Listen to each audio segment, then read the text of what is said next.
सबसे महत्वपूर्ण मानी जाती है।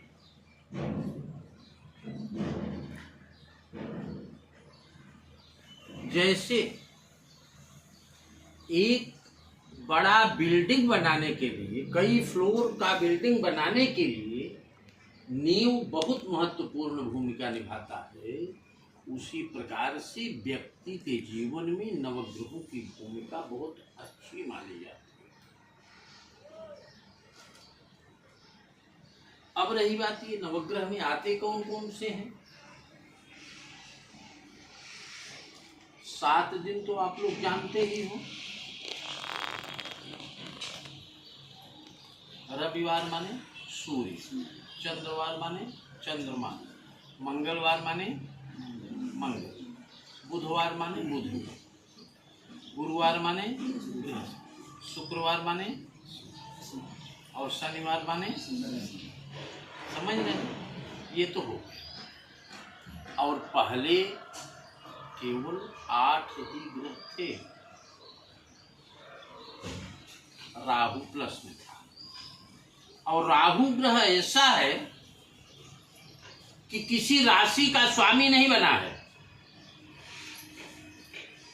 12 राशियां हैं। सूर्य जो है सिंह राशि का स्वामी है, चंद्रमा कर्क राशि का स्वामी है, मंगल मेष और वृश्चिक राशि का स्वामी है। तो आज हम विशेष मंगल के बारे में बताना चाहते हैं कि मंगल की उत्पत्ति कैसे हुई, पहले ये जानना आवश्यक है। मंगल की उत्पत्ति शास्त्रों में, पुराणों में कई प्रकार से बताया गया है। मंगल को भूमि पुत्र कहा गया है, भूमि पुत्र कहा गया है। भूमि पुत्र क्यों कहा गया है? क्योंकि हिरण्याकश्यप और हिरण्याक्ष 2 भाई थे, जानते होंगे आप लोग। हिरण्याक्ष इतना ताकतवर था, पूरी पृथ्वी को चुरा करके पाताल लोक ले जा रहा था। तो वह पृथ्वी विष्णु भगवान को पुकारी कि मेरी रक्षा करिए, मेरी रक्षा करिए, मेरी रक्षा करिए। तो विष्णु भगवान उसकी आर्तनाद को सुन करके 12 अवतार धारण किया। कौन अवतार धारण किया? 12 अवतार। 12 माने क्या होता है जानते हैं? गांव की भाषा में सूकर कहते हैं, सुअर, समझ रहे हैं? 12 अवतार धारण करके पाताल लोक गए, पृथ्वी को खोदते, और वहां पर जा करके हिरण्याक्ष को मारा, और हिरण्याक्ष को मार करके पृथ्वी को मुक्त कराया। तभी से हिरण्याकश्यप ने विष्णु भगवान से दुश्मनी ठान ली कि मेरे भाई का हत्यारा है ये। और उसी हिरण्याकश्यप का विवाह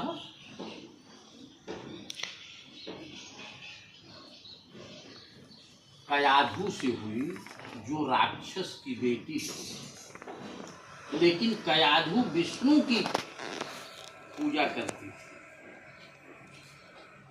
अब रही बात ये, जब पृथ्वी को मुक्त कराया तो पृथ्वी का स्वरूप उस समय बहुत अच्छा था, बहुत सुंदर था।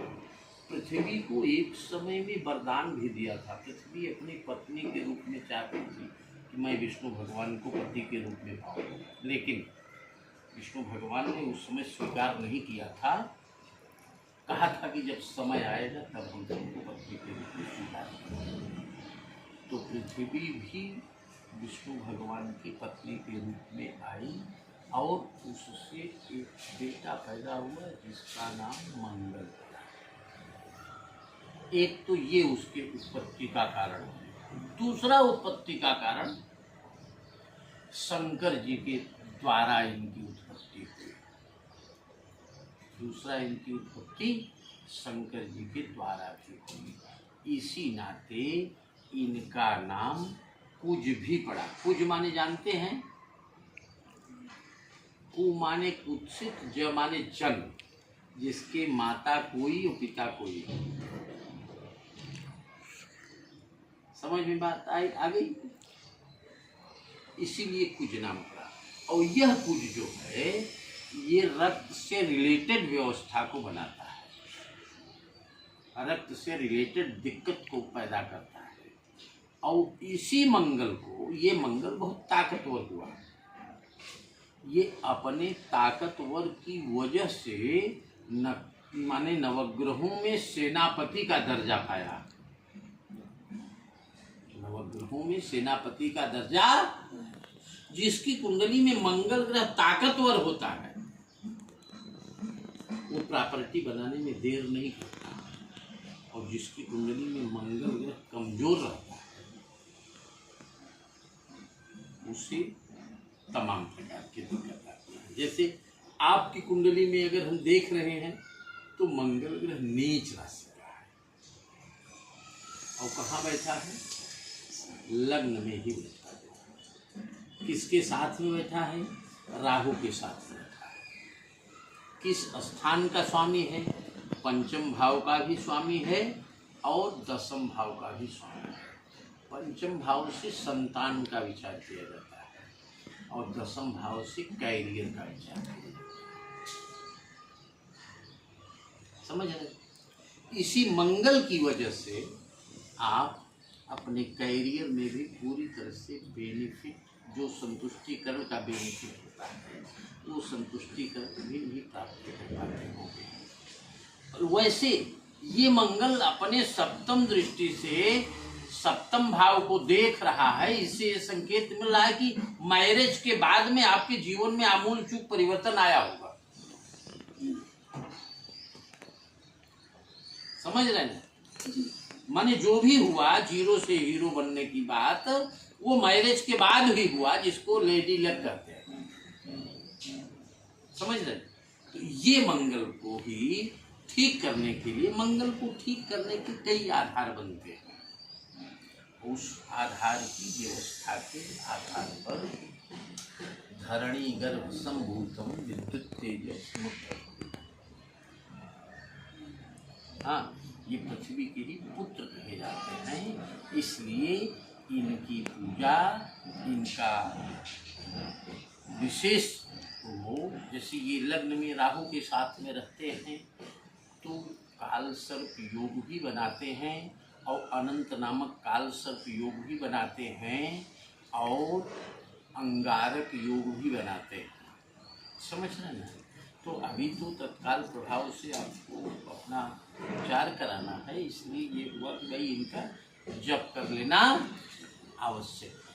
फिर काल सर्प योग की पूजा के लिए भविष्य की बात मैंने बताया था कि ये भविष्य में आगे कर लिया जाएगा, तो आपके लिए लाभदायक होगा।